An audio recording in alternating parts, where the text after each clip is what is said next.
The fear of being our true selves is not a modern phenomenon.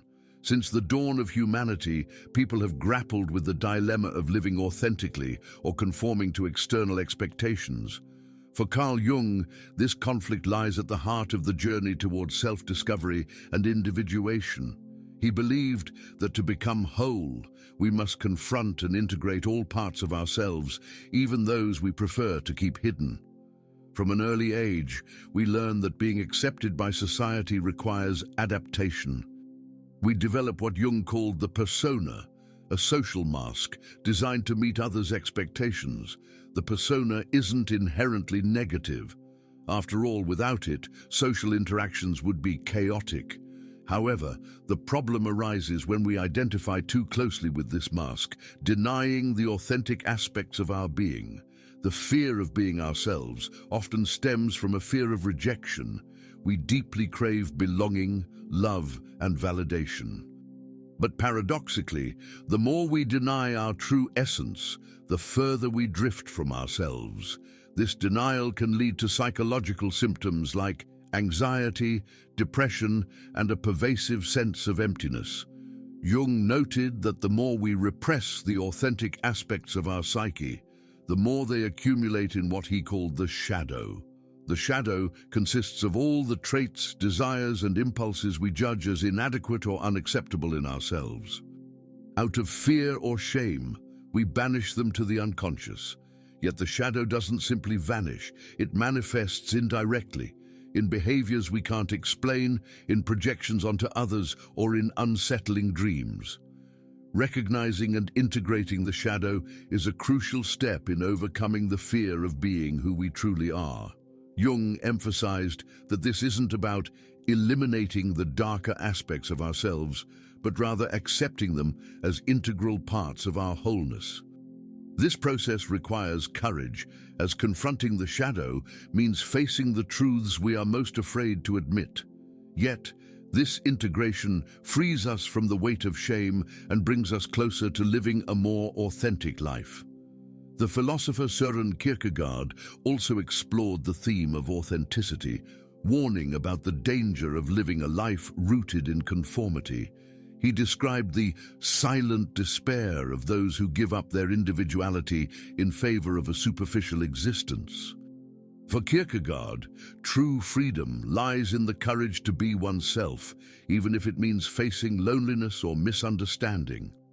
From this perspective, the fear of being ourselves is, in reality, the fear of confronting freedom. The freedom to create our own meaning, set our own priorities, and take responsibility for our choices. Jung builds upon this idea by asserting that individuation, the process of becoming who you truly are, is the greatest human achievement, but also the most challenging. Our social context magnifies this fear of authenticity. We live in a world driven by comparison, fueled by social media, where we present idealized versions of ourselves. This dynamic reinforces the belief that we must meet external standards to be valued. Yet, as Jung famously said, he who looks outside dreams, he who looks inside awakens. The fear of being ourselves often stems from an illusion, the belief that external approval will bring us security and happiness. However, as Jung pointed out, this kind of validation is fragile because it depends on factors beyond our control. In our attempts to please others, we sacrifice essential parts of ourselves, moving further away from inner harmony. This is where the concept of the self comes into play, the authentic core of our psyche. Jung described the self as the totality of our being, not only the center of our individuality, but also the balance point between the opposing forces within us, the persona and the shadow, the conscious and the unconscious, the rational and the instinctive. Ignoring the call of the self in pursuit of external validation is a silent yet devastating betrayal. German philosopher Friedrich Nietzsche also delved into this topic with his concept of the Overman, Übermensch, an individual who transcends social norms to live according to their own essence. For Nietzsche, True greatness arises when we abandon the need to fit in and embrace the uniqueness of our existence. Although the fear of authenticity can be paralyzing, it can also be seen as a sign of growth. Jung observed that our greatest psychological challenges often arise when we're on the verge of transformation. In this sense, fear is not an enemy, but a guide, highlighting areas of our lives that demand growth and evolution. It's important to note that being authentic doesn't mean acting impulsively or ignoring the impact of our actions on others. Authenticity is about living congruently, aligning our thoughts, feelings, and behaviors. This alignment requires practice and reflection, but rewards us with a profound sense of integrity and purpose. Individuation, as Jung described it, is the process of becoming whole. It's not a linear journey, but a spiral of self-discovery, marked by encounters with different facets of our psyche. The fear of being ourselves is just one of many obstacles on this path, but it's also an invitation to delve into the depths of our soul. This process is often triggered by crises, moments that force us to question the narrative we've built about ourselves. It could be a loss, an illness, or even a profound moment of introspection. Jung believed that these ruptures offer a unique opportunity to access deeper self-knowledge, provided we are willing to confront our shadows and heed the call of the self. In a society that often prioritizes conformity, living authentically is an act of courage and resistance. Embracing our inner truth challenges norms and expectations, but also inspires those around us. As Jung noted, nothing has a stronger psychological impact on the environment, and especially on children, than the unlived life of a parent. Our authenticity doesn't just transform our own lives, it resonates with those who share our world. Contrary to what fear suggests, being true to ourselves doesn't isolate us. It connects us more deeply and meaningfully to others. After all, genuine connection can only happen when we present ourselves to the world without masks or pretense. Being your true self requires vulnerability. Brené Brown, a renowned researcher and author known for her work on courage and connection, emphasizes that vulnerability is the foundation of authenticity. Jung would echo this by asserting that confronting our weaknesses is indispensable on the path to individuation. But what is vulnerability, if not the willingness to expose ourselves, to show up in the world without guarantees of acceptance? This act, while risky, is profoundly liberating. When we allow ourselves to be seen as we truly are, we break free from stifling expectations and the relentless comparisons that fuel the fear of not being good enough. Jung famously said, "The acceptance of oneself is the essence of the whole moral problem and the epitome of a whole outlook on life." This self-acceptance may be the greatest liberation we can achieve. However, the fear of being who we are often operates in the deepest layers of the unconscious. For Jung, both the personal and collective unconscious profoundly influence our decisions and perceptions, often without our awareness. This fear may stem from past experiences of rejection, trauma, or internalized messages that certain aspects of our personality are unacceptable or undesirable. The collective unconscious also plays a role, carrying archetypes and cultural norms that shape human behavior.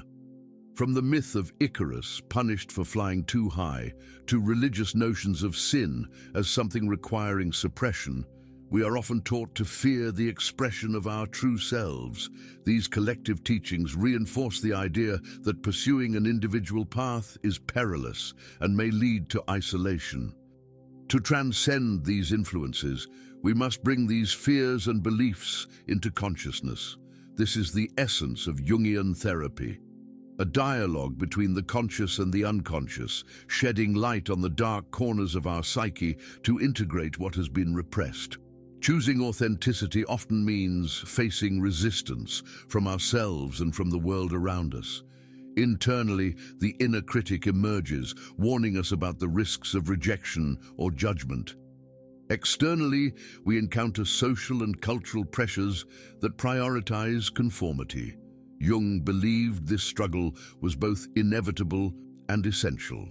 There is no coming to consciousness without pain. This resistance can be overcome through conscious practices of self-compassion and inner resilience. Embracing authenticity doesn't mean ignoring resistance, but facing it with determination and patience. It's a gradual process of building confidence in our ability to be ourselves, even in the face of adversity. Authenticity doesn't have to begin with grand gestures. Small acts of courage can have a profound impact. Saying no when something doesn't align with our values, expressing a genuine opinion, or simply allowing ourselves to feel and show true emotions are examples of how we can start cultivating an authentic life. As Jung emphasized, one does not become enlightened by imagining figures of light, but by making the darkness conscious. Each act of courage reveals a little more of who we truly are. These steps lead us toward a more congruent life, where our actions reflect our essence. This inner alignment is what Jung referred to as integration, a state where we feel whole and complete rather than fragmented by roles and masks. What do we gain by overcoming the fear of being ourselves? First, we discover a sense of meaning that transcends external rewards. When we live authentically, our actions reflect our values and purpose, bringing a sense of fulfillment and a deeper connection to life. Additionally, authenticity attracts genuine connections. People who share our values or appreciate our essence naturally gravitate toward us. Instead of seeking approval from everyone, we find those with whom we can truly share our journey. When viewed through a broader lens, the fear of being ourselves isn't just an obstacle, it's a natural response to the unknown. Jung often associated this feeling with confronting the unconscious, where all the unintegrated aspects of ourselves reside. In this way, fear is not only a barrier, but also a messenger, pointing to the parts of our psyche waiting to be explored. For example, in many ancient cultures, fear was considered a gateway to transformation. Rites of passage often involved terrifying challenges, spending nights alone in the forest, symbolic battles with mythical creatures, or encounters with shadowy figures. These trials weren't punishments, but tests designed to reveal the individual's untapped potential. Similarly, the fear of being ourselves can be seen as a psychological rite of passage, an invitation to transcend the limits we've placed on ourselves. By embracing this process, we not only reclaim the parts of ourselves that have been hidden or denied, but also unlock a deeper, more expansive version of who we are. A fundamental tension between control and authenticity lies at the heart of the fear of being our true selves. Often this fear stems from a deep need to control how others perceive us. This ties into the role of the persona, which Jung described as a social adaptation tool, but one that can easily turn into a prison. When we become overly concerned with control, we sacrifice the spontaneity and fluidity of our essence. This rigidity not only disconnects us from who we truly are, but also consumes an immense amount of psychic energy. On the other hand, letting go of control, even partially, allows us to experience a lighter, more genuine state of being. The goal here isn't to abandon the persona, but to balance it, ensuring it serves the self rather than dominating it. An often overlooked aspect of this discussion is the role of relationships in the fear of authenticity. As social beings, we continuously calibrate our identities in response to others. Jung emphasized that we project aspects of our shadow onto others, particularly in close relationships. Thus, the fear of being authentic often mirrors the fear of how our true intentions or characteristics might be perceived or judged. However, Authentic relationships are the most liberating. When we connect with people who can embrace both our strengths and vulnerabilities, we experience a profound sense of connection. This, in turn, encourages us to further explore and express our true essence.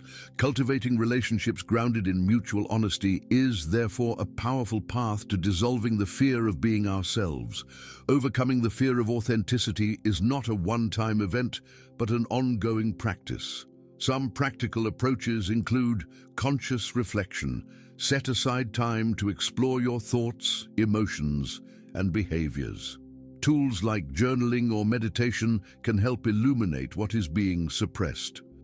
Gradual experimentation. Take small steps to test your authenticity. This might mean sharing an honest opinion in a conversation or allowing yourself to show vulnerability in a specific moment. Seeking support. Therapy, support groups, or discussions with trusted individuals can create a safe space for exploring and expressing your true self. Reconnecting with dreams. Jung believed that dreams provide a portal to the unconscious. Recording and reflecting on your dreams can reveal insights about repressed fears or unfulfilled desires. When we begin to overcome the fear of being ourselves, we not only feel more connected to our essence, but also discover an inner strength that once seemed out of reach. This process doesn't make us immune to pain or criticism, but it equips us to face these experiences with resilience and purpose. As Jung stated, what you resist persists, what you accept transforms. Fear is not something to be avoided or eliminated, but an invitation to grow, explore, and ultimately transform. True authenticity is not a destination, but a continual practice of integrating who we are with who we can become.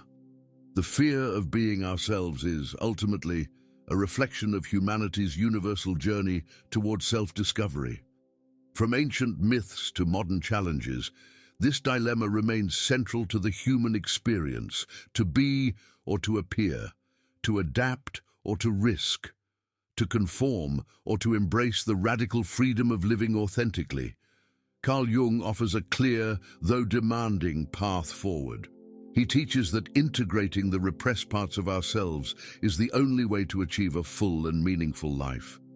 This integration requires inner work, the kind of courage that isn't confined to heroic acts, but is demonstrated in daily decisions, both small and significant.